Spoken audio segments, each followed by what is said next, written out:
My wife is one of the world's leading hypnotists. So when the one that got away, her long-lost flame, killed someone in a hit and run, she didn't hesitate. To get him off the hook, she turned her skills on me. Caleb can't go to prison, she'd whispered, her voice a soothing venom. Just forget this memory. You'll take his place. When you get out, I'll make it up to you. Our 5-year-old son, Leo, just nodded along. You're just a useless dad anyway. While you're in jail, Uncle Caleb can be my new dad. And just like they wanted, I forgot them. I forgot everything. But the moment I was free of them, my memory a blank slate, they started showing up my door day after day, begging me to just look at them again. My 11-month sentence ended. I walked out of the state penitentiary, and there she was, waiting with our son. Let's go home, Jake. We came to get you, Melanie said. She nudged the little boy beside her. Leo, go help your father with his things. No. Leo, all of 5 years old, ducked behind her legs and stuck his tongue out at me. He's a jailbird. He's not my dad. My dad is Uncle Caleb. He tugged on her hand. Mom, isn't it Uncle Caleb's birthday today? Let's go celebrate with him. I don't want to be here with some con. The color drained from Melanie's face. She looked at me, her eyes darting nervously. Jake, he's just a kid. He doesn't know what he's saying. Don't take it to heart. I shook my head. I won't. He's just a little brat who clearly wasn't raised right. What? Melanie froze, staring at me in disbelief. Jake, how can you say that? This is Leo. Leo burst into tears, a theatrical wail. I don't want this jailbird for a dad. I want Uncle Caleb. Mom, let's go. We don't want him home. Make him go away. He cried, but his eyes were fixed on me. When he saw nothing but a slight frown on my face, no reaction, his screams intensified. Melanie was completely flustered. Jake, what's wrong with you? You used to dote on him more than anyone. She was right. The person I supposedly cherished most was calling me a jailbird, rejecting me as his father. But then again, it was a blessing I couldn't remember them. How much would it hurt to have a knife twisted in your heart by the people you love most? I don't remember you, I said flatly. Melanie, let's get a divorce. We go our separate ways. That's the only right answer here. Melanie's body went rigid. A stiff, forced smile twitched on her lips. Don't be ridiculous. We're not getting a divorce. You just had a shock, a temporary amnesia. You'll remember soon. Her voice became cloyingly confident. We're the people you love most in this world. Once you remember, you won't be able to let us go. Let's just go home for now. You need to rest. She took me to a large house in a gated community. A 3-story, standalone place. I scanned it, feeling nothing. Not a flicker of recognition. If it weren't for the fact that some of my personal effects, things I instinctively knew were mine, were scattered around, I'd have thought I'd never set foot in here before. So, I really have amnesia? No wonder I can't recall the details of the hit and run. I walked through the house, try to familiarize myself with the space, hoping to jog a memory. Anything. But as I pushed open the door to a cluttered attic, a figure that had been ghosting my steps suddenly lunged forward, shoving me hard from behind. I stumbled into a pile of junk. Boxes and old furniture came crashing down, burying me. The leg of a broken chair slammed against my head, and a hot, sharp pain made me break out in a cold sweat. I turned, looking back at the culprit standing in the doorway. You really are a spoiled little shit. Did your mother die and forget to teach you any manners? Leo's face, which had gone pale with shock, twisted into a scowl of disgust when he heard me insult his mother. It's your own fault for coming back today. It's Uncle Caleb's birthday. Me and Mom are going to celebrate with him. You're not going to ruin it. He backed away, and with a sharp click, the door slammed shut. I heard the distinct, metallic scrape of a lock turning. A sense of dread washed over me. I scrambled to my feet, ignoring the pain, and ran to the door, pounding on it. But Leo just giggled from the other side and ran off. You're a bad man. You just stay in there and think about what you did. I kicked the door in fury. The attic was plunged into darkness. Almost immediately, a suffocating pressure settled in my chest. The enclosed space felt like it was filling with water, stealing the air from my lungs. I slid down the door, slumping to the floor. The world spun. A phantom hand seemed to be closing around my throat. Open the door. God damn it, open the door. I hammered on the frame, but a wave of dizzying weakness washed over me. The lack of air filled my senses and I blacked out. When I woke up, I was in a hospital. The wound on my head was bandaged. I opened my eyes to see a thin girl standing by my bed. You're awake. Do you want some water? She asked. Her eyes were clear and bright as she leaned over me. The clothes she wore were faded from countless washes. When she noticed me staring, she immediately looked uncomfortable. A small smile touched my lips. Did you save me? Thank you. The girl shook her head quickly, stammering. In no need. I was just delivering a package nearby, and heard a noise from the attic, so I called 911. She pointed toward the door. Sure enough, 2 police officers were standing just outside. I nodded, then looked back at her. Either way, you're the one who found me. Thank you for saving my life. The girl's face flushed a deep red. She waved her hands dismissively and hurried out to get the officers. They came in, explained the situation, and left after I expressed my gratitude. It was then I learned that the girl who saved me was 8 years old. Her name was Lily. Her parents had died 2 years ago, and she was supposed to go to a foster home. But she refused, running away and surviving by doing odd jobs and running errands for people in the neighborhood. Over time, people had just gotten used to her, willing to pay her a few bucks to pick up groceries or packages. I was speechless. After a long moment, I looked at Lily again and asked, Lily, would you want to come home with me? I'm not a bad person, and I don't have any children. Lily looked up at me, her expression tentative. Really? Of course. She nodded immediately. I do. I really do. Good. We'll go home after this. Once the 4-drip was finished, I took Lily back to the condo my parents had left me. It was a 3-bedroom, not huge, but warm and comfortable. Lily was a whirlwind of energy, helping me move things and clean the rooms without a single complaint. Nothing at all like that little monster, Leo. A wave of relief washed over me. I felt like Lily was the child I was always meant to have. After we finished tidying up, I went to the kitchen and made a big pot of spaghetti with a rich meat sauce. The aroma filled the apartment, and Lily's eyes lit up. She took a bowl and piled it high with pasta and sauce, placing it in front of me. You're hurt. You need to eat a lot to get better. Only then did she sit down and serve herself a small portion of plain noodles, eating in tiny, careful bites. I watched this stark separation of meat and plain and couldn't help but gently ruffle her hair. I need to get better, but so do you. You're still growing. You need to eat more. I scooped a large spoonful of the meat sauce in her bowl. Lily let me fuss with her hair, her face turning bright red as she nodded softly. Okay, thank you, Dad. A week passed. I started the official adoption process for Lily and enrolled her in a local school. She was now officially Lily Evans. It felt like fate. That weekend, I planned to take her to the mall to buy some new clothes. Early in the morning, my phone started buzzing like it had come back from the dead. Melanie's name flashed on the screen, an unwelcome sight. I declined the call without a second thought. She immediately called back twice more. I ignored them both. Then came the chime of 2 text messages, both from her. Where are you? Maria said you haven't been back to the house in a week. Where did you go? Where I went was none of her damn business. I blocked her number. A whole week, and she was just now noticing I was gone. If Lily hadn't heard me in that attic, I'd probably be dead by now. I blocked all of Melanie's accounts and contacts, then took Lily shopping. We both bought several new outfits. As we were about to leave, Lily's gaze fell on a display in the front window, matching father-daughter outfits. You want to try them on? I asked. Lily nodded, a little shyly. All right, let's go. I changed quickly and was waiting for Lily outside the dressing room. And just my luck, that's when I ran into Melanie and her crew. Melanie saw me and froze. Jake, what are you doing here? I didn't answer, just looked away. A flicker of guilt crossed her face. I know about what Leo did, locking you in the attic. I've already scolded him. I told him he needs to apologize to you. She pulled Leo forward. He mumbled a sorry, completely devoid of sincerity. I let out a short, harsh laugh.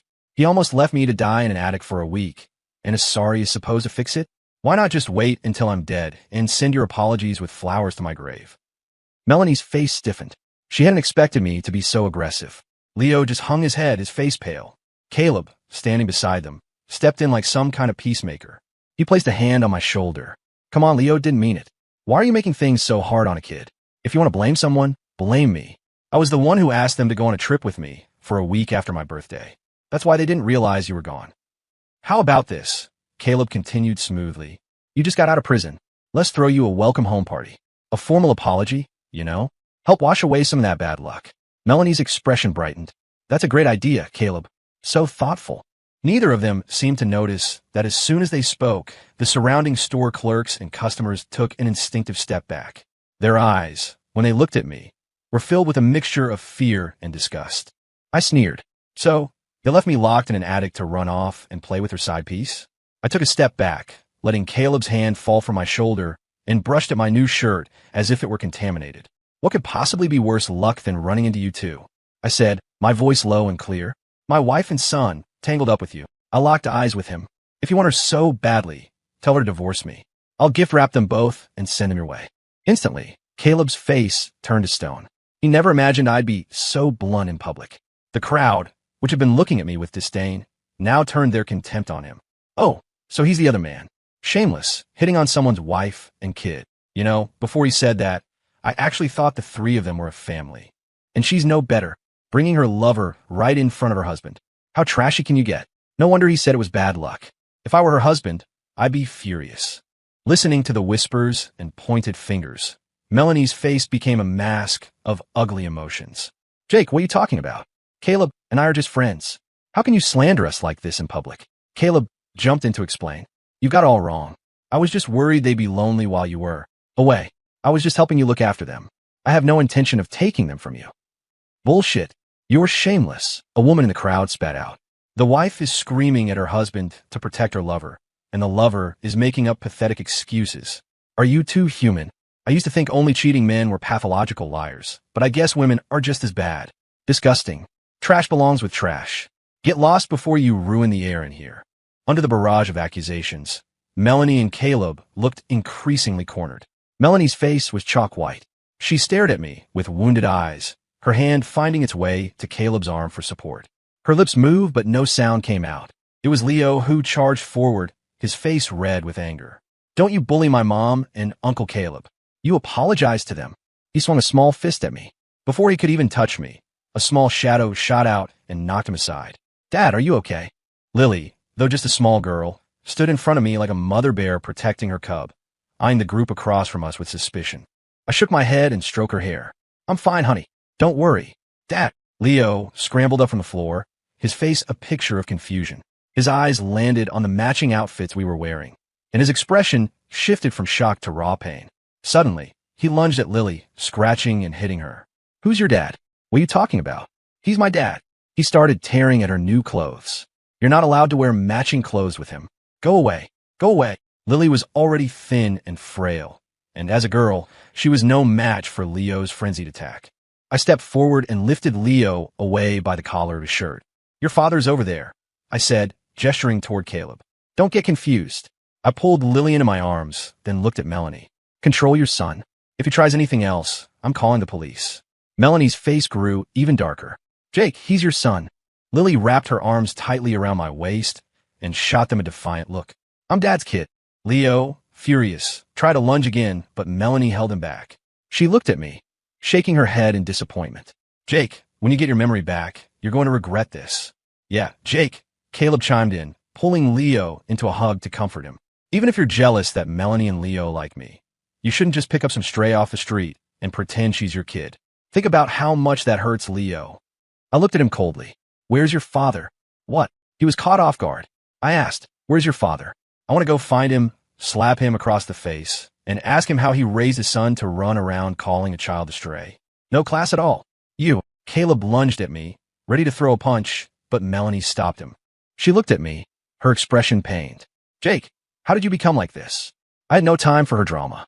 I took Lily's hand and started to walk away. Just before leaving, I turned to the store manager. This woman is paying for our outfits. Her son ripped my daughter's clothes, so she owes us a replacement. My clothes are for emotional damages. Behind me, I heard Leo's choke screams. I don't need you if you don't remember me. I don't want you anymore. Wah! I smirked, not even bothering to turn around as I walked out of the store. Back at the apartment, Lily apologized, her voice thick with guilt. Dad, I'm sorry. I made my brother sad. Maybe you should go check on him. What does this have to do with you? I said, exasperated. He started it. What's wrong with protecting my own daughter? Besides, he's the one who said he didn't want me. He's not exactly lacking for attention. I gently turned her head. What about you? That's a long scratch on your neck. Doesn't it hurt? I got out the first aid kit to clean the wound.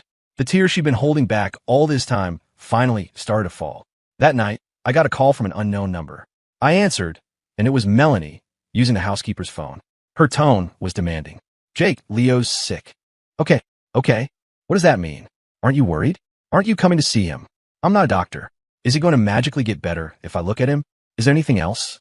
If not, I'm hanging up. I didn't wait for a reply. I just ended the call. Right before it disconnected, I heard the sound of a child crying on the other end.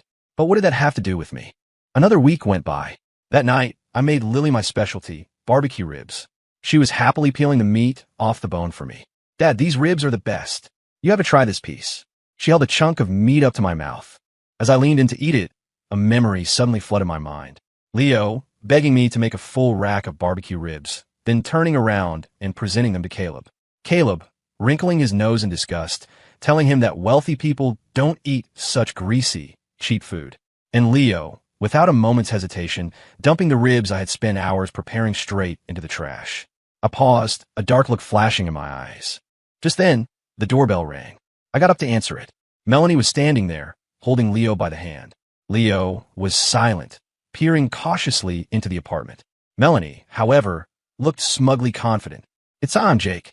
I'm sure you remember everything now, don't you? Leo and I are here to take you home." She's insane. I moved to slam the door in her face. Melanie's expression shifted instantly, a hint of panic in her eyes. She jammed her hand in the doorframe. "You haven't remembered?" Her voice was laced with disbelief. "Impossible. I calculated the timeline. It should be today. You can't possibly still not remember us." She stared into my eyes, searching for something. But when all she found was cold disgust, a real, tangible fear finally began to creep into her heart. "Jake, you're pretending, aren't you?" she pleaded. "You're just angry with Leo. That's why you won't acknowledge us." I didn't bother to answer. Leo took the opportunity to rush forward and hug my leg. "Dad, I'm sorry. Please come home with us." I calmly pried him off. "I'm not your dad. Your dad is Caleb. Don't you remember saying that yourself?" In an instant, Leo's face went white as a sheet. Melanie stared at me, aghast.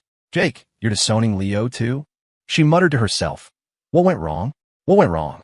Then, with renewed determination, "You're coming home with me right now. I need to help you restore your memory. Let's go, we're going back now." She grabbed my arm, trying to pull me out the door.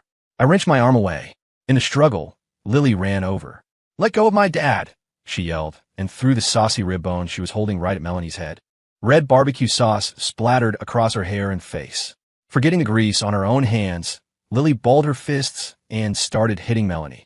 Only Leo wasn't paying attention to the fight. His gaze was fixed on the platter of ribs still on our dining table. His eyes instantly turned red. "Those are my special barbecue ribs," he wailed, his voice cracking. "How could you make them for someone else?"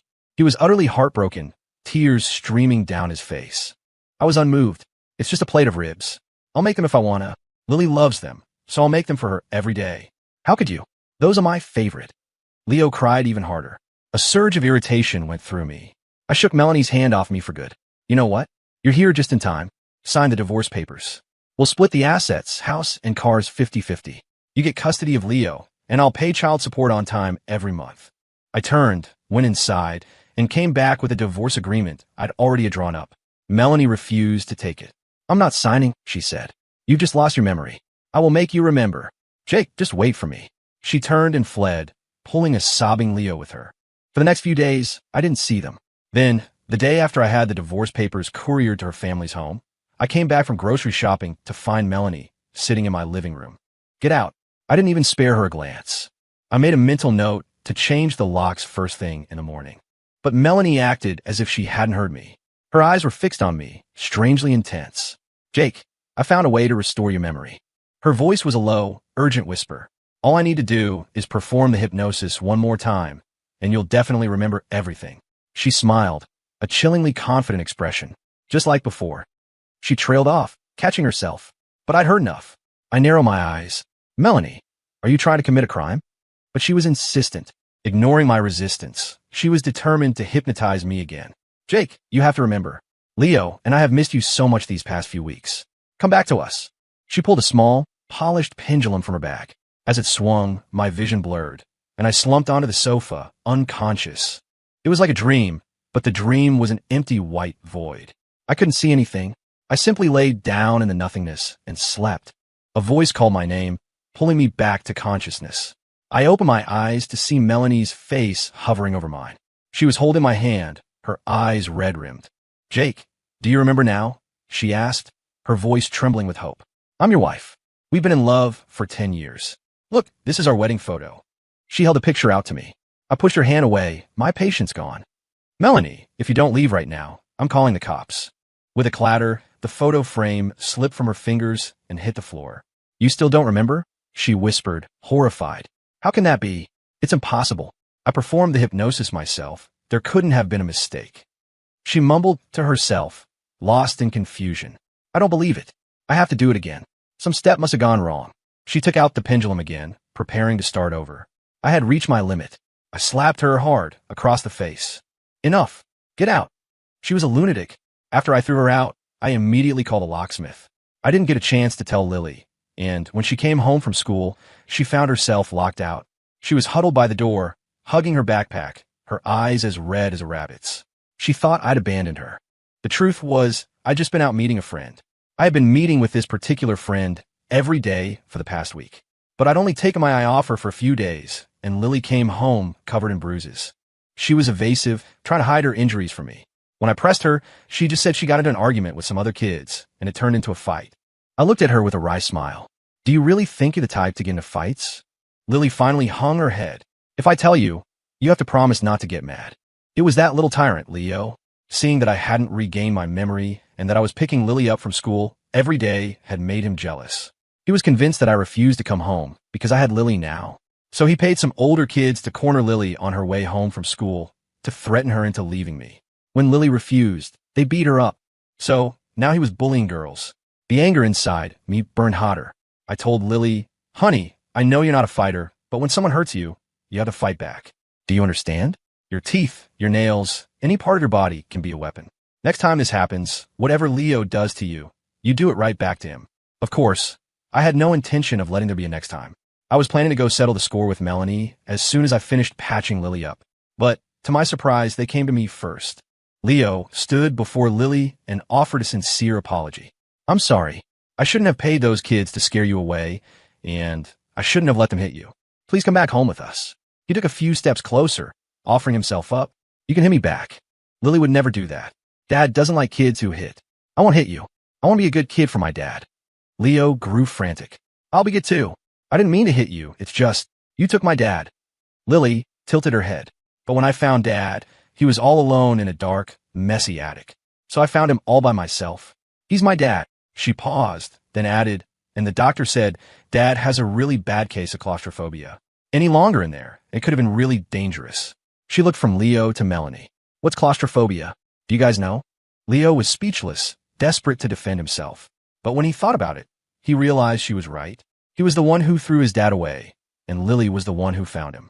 He had lost his dad all by himself. Leo's eyes filled with tears, and he looked like he was about to cry. Melanie, however, was staring at me, her eyelashes trembling. Jake, when did you get claustrophobia? How did I not know? I didn't have it before, I said calmly. It started after I got out of prison. Melanie flinched, and a wave of regret washed over her face. She stepped forward. Jake, please come home with us. Leo and I will make it up to you, I promise. If Caleb bothers you, I'll make him leave. I'll never see him again. I'll find you the best doctors. We'll get your memory back, and we can be a happy family again. Leo nodded eagerly. Yeah. From now on, you're my only dad. I almost laughed. Did they have any self-awareness at all? I pulled Lily closer. I don't need to. I already have a family. Besides, are you people really worth remembering? Leo started crying again, but this time he bit his lip, trying to silence the sobs. The standoff was broken by a figure bursting through the front door. Melanie, you have to help me. Caleb rushed toward her, his face a mask of panic. The police came to see me. They said they suspect me in a fatal hit and run from 11 months ago. Melanie's face went pale. She glanced at me, and only when she saw my blank expression did she seem to relax slightly. She pushed Caleb away, her voice no longer gentle. Just cooperate with the investigation. There's nothing I can do to help you. Caleb stared at her in disbelief. Melanie, you're not going to help me anymore? She looked away. We're just friends. I've already done more than enough for you. I have a husband and a child. I have my own life to live. Melanie, how can you just abandon me? Caleb was so frantic he had blisters on his lips. His eyes were bloodshot. When he realized Melanie truly wouldn't help him, he shot a hateful glare in my direction before storming out. Melanie didn't seem fazed at all. She just looked back at me. Jake, you see, I won't help him anymore. So can you please? No, I cut her off. It's getting late. You should go home. The light in Melanie's eyes died. She took Leo's hand and left, looking back every few steps. Every morning after that, I found an apology letter and a gift on my doorstep. And without exception, they all went straight into the trash. Melanie would stand across the street, watching me with red-rimmed eyes. But soon, she had bigger problems. Caleb was officially a fugitive, wanted for vehicular manslaughter. He didn't stay on the run for long before the police caught him. The next time I came out of the police station, Melanie was there blocking my path. It had only been a few days, but she looked exhausted.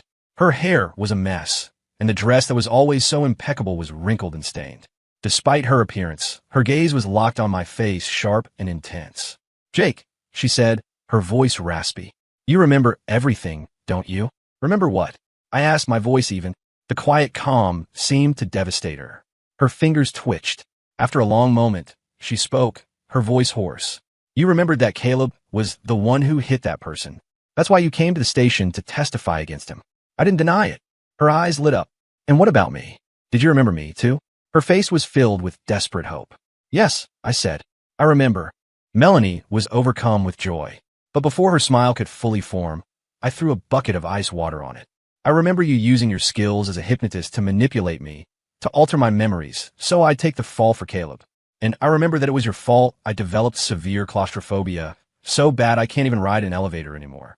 With every word I spoke, the color drained further from her face. She looked at me, her expression begging. "Stop, Jake, I'm begging you, please stop." Her voice broke. "It was my fault. I'll make it up to you. I swear I will." "Make it up to me? With what?" She didn't want me to speak, so I was going to say it all. A cruel, vengeful smile spread across my face. "You cost me a kidney. You're the reason I can never have another child. What could you possibly have that would make up for that?" Suddenly, Melanie's eyes went wide. Her entire body froze. "What do you mean, you're missing a kidney? What do you mean you can't have children?" I threw a medical report at her. She caught it, her hands trembling as she opened it. As her eyes scanned the clinical text, they filled with tears. "Patient sustained stab wound to the torso, resulting in severe kidney damage. In shock for 10 minutes. Reproductive organs damaged by poison." She read aloud, her voice barely a whisper. Why didn't I know?" She looked up, tears streaming down her face. "Jake, I didn't know. I had no idea this would happen to you in prison." Seeing her pathetic regret, I just curled my lip in a sneer. "You knew exactly what you were doing. You knew the family of the person Caleb killed was powerful. That's why you sent me in your place. The victim's family paid the guards to make my life a living hell. They never intended for me to walk out of that prison alive." Melanie was shaking uncontrollably, tears dropping from her chin to the pavement. She reached for me, pleading, "I'm so sorry, Jake. I know I was wrong. Please forgive me, can't you? Please? We can start over. Do you really think that's possible?" I sidestepped her touch. "You destroyed my life. Do you really think I could ever forgive you? What about Leo? If not me, what about Leo? Are you abandoning him too?" "Yes," I said, my voice laced with scorn. "He said he wanted Caleb to be his father. I'm just giving him what he wants. And you never once corrected him, did you? Which means you approved." At those words, the last bit of hope drained from Melanie's face, leaving it utterly desolate. Of course I wouldn't forgive her. It wasn't that simple. I could still remember lying in the prison infirmary, hovering between life and death. The corrections officer assigned to me, called Melanie. When he identified himself, her only response was an impatient sigh, telling him to make sure I reformed properly. And in the background, I could hear Leo cheering, celebrating Caleb's new life. I had done nothing wrong, but because I had loved Melanie, I was subjected to a catastrophe that wasn't mine. The woman I had spent 10 years of my life with, upon learning her old flame had killed someone, conspired to drug me, hypnotize me, and send me to prison in his place. So why in the hell should I forgive her? I turned to leave. As I did, I saw Leo standing right behind me, his face streaked with tears. As I walked past him, I heard him whisper, "I'm sorry." I took a deep breath and kept walking, not responding. My last words to Melanie were, "If you want the real truth, go ask the police for the security footage. That's all I have to say to you." And she did. She went to see the surveillance tapes. Only then did she understand why I was also at the scene of the accident that day. It was the very reason they were able to frame me so easily. Caleb had driven there specifically to find me. He came to gloat, to tell me my wife still had feelings for him, that my own son wanted him as a father. He mocked me for being unable to hold on to my own family. I snapped. I threw him to the ground and beat him, which only filled him with a murderous rage. He got back in his car and tried to run me down, shouting that even if he killed me, Melanie and Leo wouldn't care. He was laughing like a maniac. I scrambled to get away, dodging left and right. At the last second, he floored the accelerator and aimed straight for me.